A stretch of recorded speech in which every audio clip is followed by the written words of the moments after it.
नमस्कार दोस्तों, मैं अभिषेक आज आपके लिए लाया हूँ श्री मुंशी प्रेमचंद जी की लिखी कहानी बड़े भाई साहब। मेरे भाई साहब मुझसे 5 साल बड़े थे, लेकिन केवल 3 दर्जे आगे।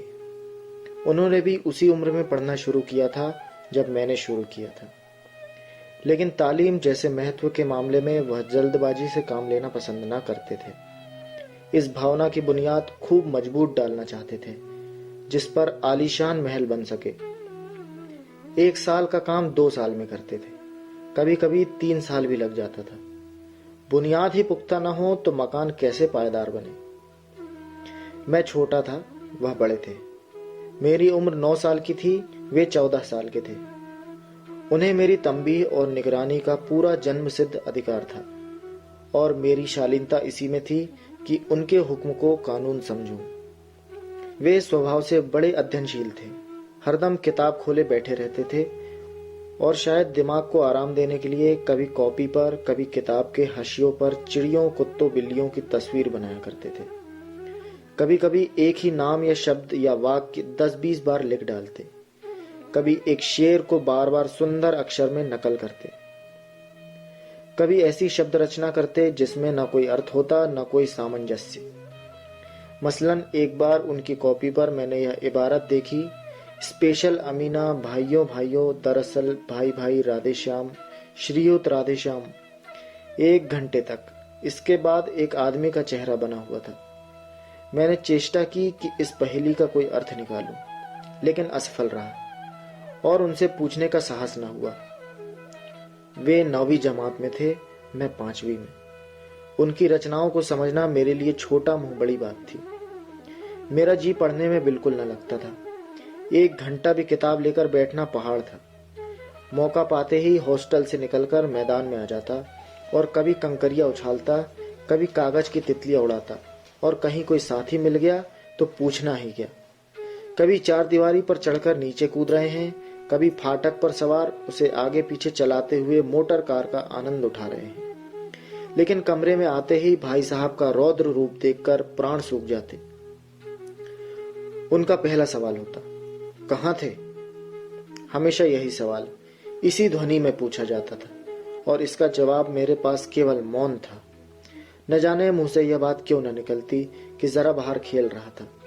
मेरा मौन कह देता था कि मुझे अपना अपराध स्वीकार है, और भाई साहब के लिए इसके सिवा और कोई इलाज न था कि स्नेह और रोष से मिले हुए शब्दों में मेरा सत्कार करे। इस तरह अंग्रेजी पढ़ोगे तो जिंदगी भर पढ़ते रहोगे और एक हर्फ ना आएगा।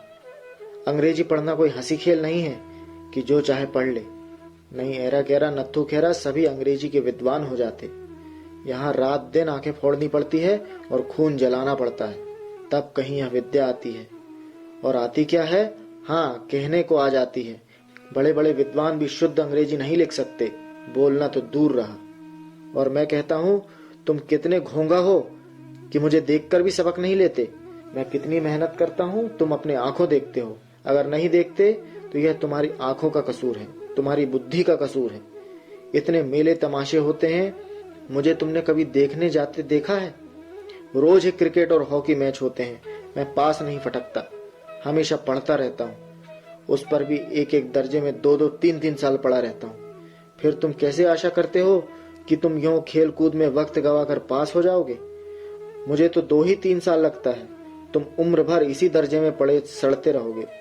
अगर तुम्हें इस तरह उम्र गंवानी है तो बेहतर है घर चले जाओ और मजे से गुल्ली डंडा खेलो। दादा की गाड़ी कमाई के रुपए क्यों बर्बाद करते हो? मैं यह लताड़ सुनकर आंसू बहाने लगता। जवाब ही क्या था? अपराध तो मैंने किया, लताड़ कौन सहे। भाई साहब उपदेश की कला में निपुण थे। ऐसी ऐसी बातें कहते, ऐसे ऐसे सूक्ति बाण चलाते कि मेरे जिगर के टुकड़े टुकड़े हो जाते और हिम्मत छूट जाती। इस तरह जान तोड़कर मेहनत करने की शक्ति मैं अपने में न पाता था, और उस निराशा में जरा देर के लिए मैं सोचने लगता, क्यों न घर चले जाऊं। जो काम मेरे बूते के बाहर है उसमें हाथ डालकर क्यों अपनी जिंदगी खराब करूं। मुझे अपना मूर्ख रहना मंजूर था, लेकिन उतनी मेहनत, मुझे तो चक्कर आ जाता था। लेकिन घंटे 2 घंटे बाद निराशा के बादल फट जाते और मैं इरादा करता कि आगे से खूब जी लगाकर पढ़ूंगा। चटपट एक टाइम टेबल बना डालता, बिना पहले से नक्शा बनाए, बिना कोई स्कीम तैयार किए काम शुरू कैसे करूं। टाइम टेबल में खेल कूद की मद बिल्कुल उड़ जाती। प्रातःकाल उठना, 6 बजे मुंह हाथ धो नाश्ता कर पढ़ने बैठ जाना। 6 से 8 तक अंग्रेजी, 8 से 9 तक हिसाब, 9 से 9:30 तक इतिहास, फिर भोजन और स्कूल। 3:30 बजे स्कूल से वापस होकर आधा घंटा आराम। 4 से 5 तक भूगोल, 5 से 6 तक ग्रामर, आधा घंटा हॉस्टल के सामने टहलना। 6:30 से 7 तक अंग्रेजी कंपोजिशन, फिर भोजन करके 8 से 9 तक अनुवाद, 9 से 10 तक हिंदी, 10 से 11 तक विविध विषय, फिर विश्राम। मगर टाइम टेबल बना लेना एक बात है, उस पर अमल करना दूसरी बात। पहले ही दिन से उसकी अवहेलना शुरू हो जाती। मैदान की वह सुखद हरियाली, हवा के वह हल्के हल्के झोंके, फुटबॉल की उछल कूद, कबड्डी के वह दाव घात, वॉलीबॉल की वह तेजी और फुर्ती मुझे अज्ञात और अनिवार्य रूप से खींच ले जाती, और वहां जाते ही मैं सब कुछ भूल जाता था। वह जानलेवा टाइम टेबल, वह आंख फोड़ पुस्तकें किसी को याद न रहती, और फिर भाई साहब को नसीहत और फजीहत का अवसर मिल जाता। मैं उनके साए से भागता, उनकी आंखों से दूर रहने की चेष्टा करता, कमरे में इस तरह दबे पांव आता कि उन्हें खबर न हो। उनकी नजर मेरी ओर उठी और मेरे प्राण निकले। हमेशा सिर पर एक नंगी तलवार सी लटकती मालूम होती। फिर भी जैसे मौत और विपत्ति के बीच में भी आदमी मोह और माया के बंधन में जकड़ा रहता है, मैं फटकार और घुड़कियां खाकर भी खेल कूद का तिरस्कार न कर सकता। सालाना इम्तिहान हुआ, भाई साहब फेल हो गए, मैं पास हो गया और दर्जे में प्रथम आया। मेरे और उनके बीच केवल 2 साल का अंतर रह गया। जी में आया भाई साहब को आड़े हाथ लूं। आपकी वह घोर तपस्या कहाँ गई? मुझे देखिए, मजे से खेलता भी रहा और दर्जे में अव्वल भी हूं। लेकिन वे इतने दुखी और उदास थे कि मुझे उनसे दिली हमदर्दी हुई और उनके घाव पर नमक छिड़कने का विचार ही लज्जास्पद जान पड़ा। हाँ, अब मुझे अपने ऊपर कुछ अभिमान हुआ और आत्मसम्मान भी बढ़ा। भाई साहब का वह रौब मुझ पर न रहा। आजादी से खेल कूद में शरीक होने लगा। दिल मजबूत था। अगर उन्होंने फिर मेरी फजीहत की तो साफ कह दूंगा, आपने अपना खून जलाकर कौन सा तीर मार लिया। मैं तो खेलते कूदते दर्जे में अव्वल आ गया। जबान से हेकड़ी जताने का साहस न होने पर भी मेरे रंग ढंग से साफ जाहिर होता था कि भाई साहब का वह आतंक अब मुझ पर नहीं है। भाई साहब ने इसे भांप लिया और उनकी सहज बुद्धि बड़ी तीव्र थी। और एक दिन जब मैं भोर का सारा समय गुल्ली डंडे की भेंट करके ठीक भोजन के समय लौटा, तो भाई साहब ने मानो तलवार खींच ली और मुझ पर टूट पड़े। देखता हूं, इस साल पास हो गए और दर्जे में अव्वल आ गए तो तुम्हें दिमाग हो गया है। मगर भाईजान, घमंड तो बड़े बड़ों का नहीं रहा, तुम्हारी क्या हस्ती है। इतिहास में रावण का हाल तो पढ़ा ही होगा। उसके चरित्र से तुमने कौन सा उपदेश लिया, या यूं ही पढ़ गए। महज इम्तिहान पास कर लेना कोई चीज नहीं, असल चीज है बुद्धि का विकास। जो कुछ पढ़ो उसका अभिप्राय समझो। रावण भूमंडली का स्वामी था। ऐसे राजाओं को चक्रवर्ती कहते हैं। आजकल अंग्रेजों के राज्य का विस्तार बहुत बढ़ा हुआ है, पर इन्हें चक्रवर्ती नहीं कह सकते। संसार में अनेकों राष्ट्र अंग्रेजों का आधिपत्य स्वीकार नहीं करते, बिल्कुल स्वाधीन है। रावण चक्रवर्ती राजा था। संसार के सभी महीप उसे स्वीकार करते थे। बड़े बड़े देवता उसकी गुलामी करते थे। आग और पानी के देवता भी उसके दास थे। मगर उसका क्या अंत हुआ? घमंड ने उसका नामो निशान तक मिटा दिया। कोई उसे एक चुल्लू भर पानी देने वाला भी न बचा।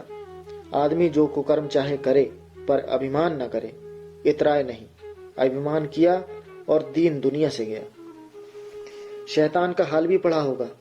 उसे यह अभिमान हुआ था कि ईश्वर का उससे बढ़कर सच्चा भक्त कोई नहीं है। अंत में यह हुआ कि स्वर्ग से नरक में ढकेल दिया गया। शाह रूम ने भी एक बार अहंकार किया था, भीख मांग मांग कर मर गया। तुमने तो अभी केवल एक दर्जा पास किया है और अभी से तुम्हारा सिर फिर गया। तब तो तुम आगे बढ़ चुके। यह समझ लो कि तुम अपनी मेहनत से नहीं पास हुए, अंधे के हाथ बटेर लग गई। मगर बटेर केवल एक बार हाथ लग सकती है, बार बार नहीं। कभी कभी गुल्ली डंडों में भी अंधा चोट निशाना पड़ जाता है। उससे कोई सफल खिलाड़ी नहीं हो जाता। सफल खिलाड़ी वह है जिसका कोई निशान खाली न जाए। मेरे फेल होने पर न जाओ। मेरे दर्जे में आओगे तो दांतों पसीना आ जाएगा। जब अलजबरा और ज्योमेट्री के लोहे के चने चबाने पड़ेंगे और इंग्लिस्तान का इतिहास पढ़ना पड़ेगा। बादशाहों के नाम याद रखना आसान नहीं। 8-8 हेनरी ही गुजरे हैं। कौन सा कांड किस हेनरी के समय हुआ, क्या यह याद कर लेना आसान समझते हो? हेनरी 7वें की जगह हेनरी 8वां लिखा और सब नंबर गायब। सफाचट, सिफर भी न मिलेगा, सिफर भी हो किस ख्याल में? दर्जनों तो जेम्स हुए हैं, दर्जनों विलियम, कोड़ियों चार्ल्स। दिमाग चक्कर खाने लगता है, आंधी रोग हो जाता है। इन अभागों को नाम भी न जुड़ते थे। एक ही नाम के पीछे दोयम, सोहम, चाहरुम, पंजुम लगाते चले गए।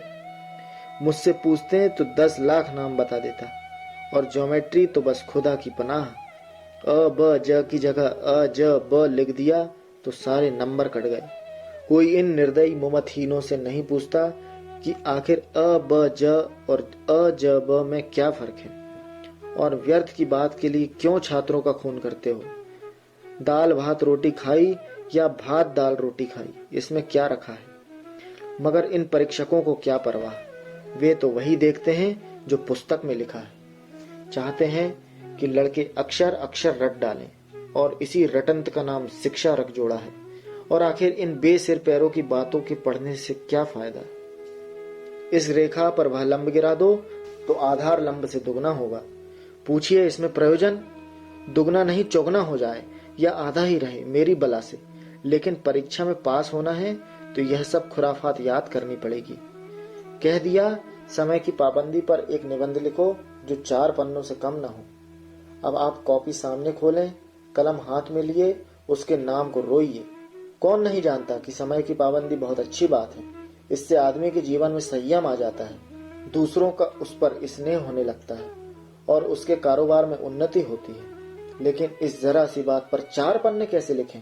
जो बात एक वाक्य में कही जा सके उसे 4 पन्ने में लिखने की जरूरत? मैं तो इसे हिमाकत समझता हूँ। यह तो समय की किफायत नहीं बल्कि उसका दुरुपयोग है कि व्यर्थ में किसी बात को ठूंस दिया। हम चाहते हैं आदमी को जो कुछ कहना हो चटपट कह दे और अपनी राह ले, मगर नहीं, आपको 4 पन्ने रंगने पड़ेंगे, चाहे जैसे लिखिए, और पन्ने भी पूरे फुल स्पेस आकार के। यह छात्रों पर अत्याचार नहीं तो और क्या है? अनर्थ तो यह है कि कहा जाता है संक्षेप में लिखो। समय की पाबंदी पर संक्षेप में एक निबंध लिखो जो 4 पन्नों से कम न हो। ठीक, संक्षेप में 4 पन्ने हुए, नहीं शायद 200 पन्ने लिखवाते। तेज भी दौड़िए और धीरे धीरे भी। ये उल्टी बात है या नहीं? बालक भी इतनी सी बात समझ सकता है, लेकिन इन अध्यापकों को इतनी तमीज भी नहीं। उस पर दावा है कि हम अध्यापक हैं। मेरे दर्जे में आओगे लाला तो ये सारी पापड़ बेलने पड़ेंगे, और तब आटे दाल का भाव मालूम होगा। इस दर्जे में अव्वल आ गए हो तो जमीन पर पांव नहीं रखते। इसलिए मेरा कहना मानिए, लाख फेल हो गया हूँ लेकिन तुमसे बड़ा हूँ। संसार का मुझे तुमसे ज्यादा अनुभव है। जो कुछ कहता हूँ उसे गिरह बांधिए, नहीं पछताएंगे। स्कूल का समय निकट था, नहीं ईश्वर जाने यह उपदेशमाला कब समाप्त होती। भोजन आज मुझे निस्वाद सा लग रहा था। जब पास होने पर यह तिरस्कार हो गया है तो फेल हो जाने पर तो शायद प्राण ही ले लिए जाएं। भाई साहब ने अपने दर्जे की पढ़ाई का जो भयंकर चित्र खींचा था उसने मुझे भयभीत कर दिया।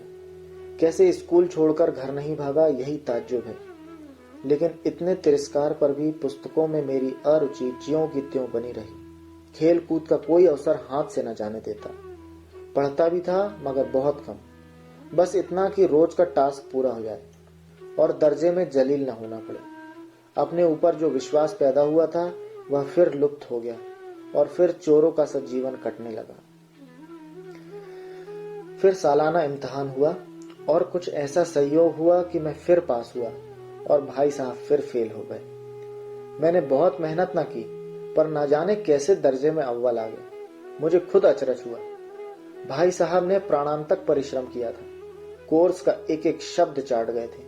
10 बजे रात तक इधर, 4 बजे भोर से उभर, 6 से 9:30 तक स्कूल जाने से पहले। मुद्रा कांतिहीन हो गई थी मगर बेचारे फेल हो गए। मुझे उन पर दया आती थी। नतीजा सुनाया गया तो वह रो पड़े और मैं भी रोने लगा। अपने पास होने वाली खुशी आधी हो गई। मैं भी फेल हो गया होता तो भाई साहब को इतना दुख ना होता, लेकिन विधि की बात कौन टाले। मेरे और भाई साहब के बीच अब केवल 1 दर्जे का अंतर और रह गया। मेरे मन में एक कुटिल भावना उदय हुई कि कहीं भाई साहब 1 साल और फेल हो जाएं तो मैं उनके बराबर हो जाऊं। फिर वह किस आधार पर मेरी फजीहत कर सकेंगे। लेकिन मैंने इस कमीने विचार को दिल से बलपूर्वक निकाल डाला। आखिर वे मुझे मेरे हित के विचार से ही तो डांटते हैं।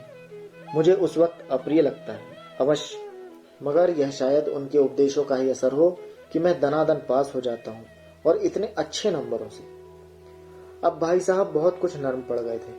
कई बार मुझे डांटने का अवसर पाकर भी उन्होंने धीरज से काम लिया। शायद अब वे खुद समझने लगे थे कि मुझे डांटने का अधिकार उन्हें नहीं रहा, या रहा तो बहुत कम। मेरी स्वच्छंदता भी बढ़ी। मैं उनकी सहिष्णुता का अनुचित लाभ उठाने लगा। मुझे कुछ ऐसी धारणा हुई कि मैं तो पास हो ही जाऊंगा, पढ़ूं या ना पढ़ूं। मेरी तकदीर बलवान है।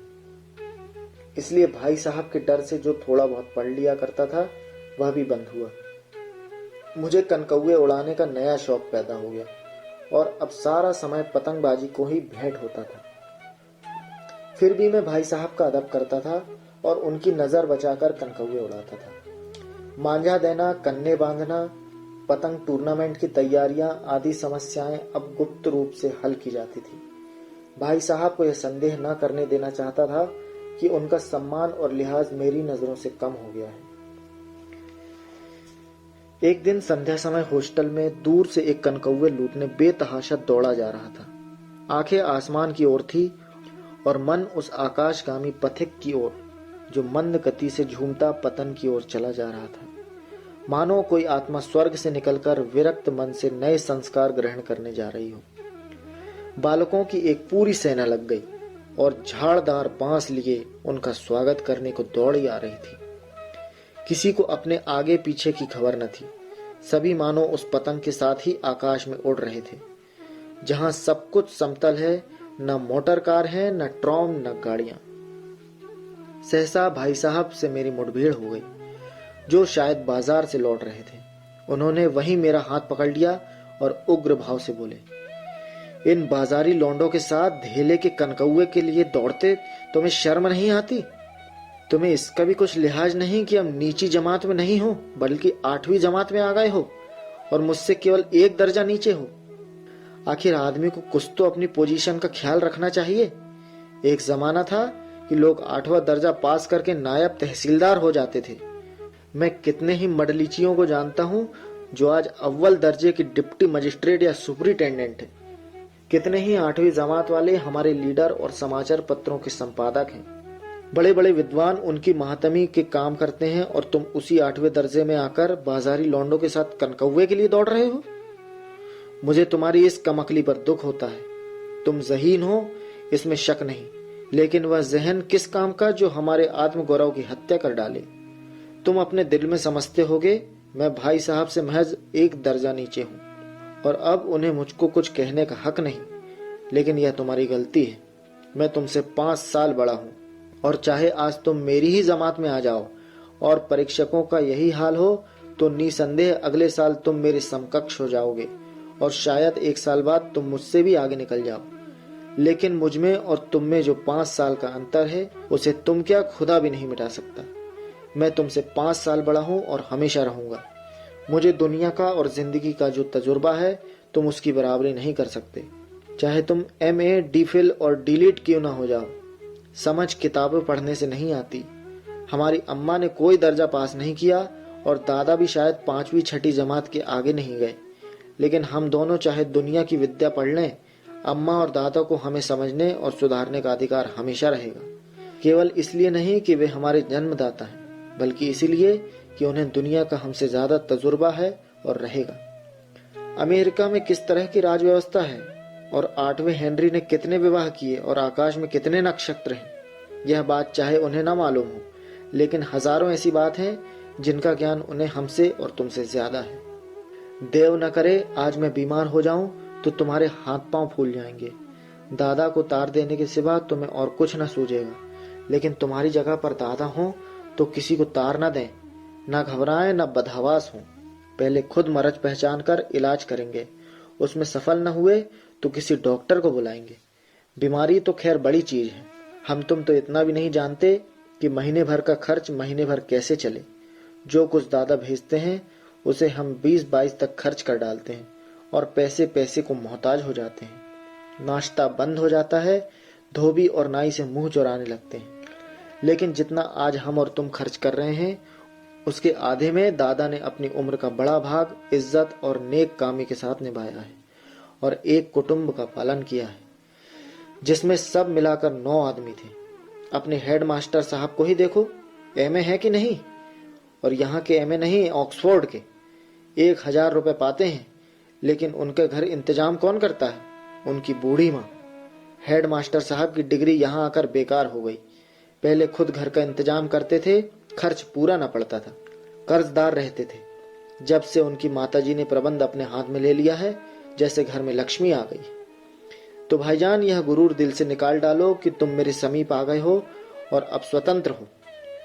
मेरे देखते तुम बेराही पर नहीं चल पाओगे। अगर तुम यो न मानोगे तो मैं थप्पड़ का प्रयोग भी कर सकता हूँ। मैं जानता हूँ तुम्हें मेरी बातें जहर लग रही है। मैं उनकी इस नई युक्ति से नतमस्तक हो गया। मुझे आज सचमुच अपनी लघुता का अनुभव हुआ और भाई साहब के प्रति मेरे मन में श्रद्धा उत्पन्न हुई। मैंने सजल आंखों से कहा, हरगिज नहीं, आप जो कुछ फरमा रहे हैं वो बिल्कुल सच है और आपको कहने का अधिकार है। भाई साहब ने मुझे गले लगा लिया और बोले, मैं कनकौवे उड़ाने को मना नहीं करता, मेरा जी भी ललचाता है, लेकिन क्या करूं, खुद बेराह चलूं तो तुम्हारी रक्षा कैसे करूं? यह कर्तव्य भी तो मेरे सिर पर है। संयोग से उसी वक्त एक कटा हुआ कनकौवा हमारे ऊपर से गुजरा। उसकी डोर लटक रही थी। लड़कों का एक गोल पीछे पीछे दौड़ा चला आ रहा था। भाई साहब लंबे हैं ही, उछलकर उसकी डोर पकड़ ली और बेतहाशा हॉस्टल की तरफ दौड़े। मैं पीछे पीछे दौड़ रहा था। तो दोस्तों, अभी आप सुन रहे थे श्री मुंशी प्रेमचंद जी की कहानी बड़े भाई साहब। बहुत ही जल्दी मिलते हैं एक नई कहानी के साथ। तब तक के लिए नमस्कार।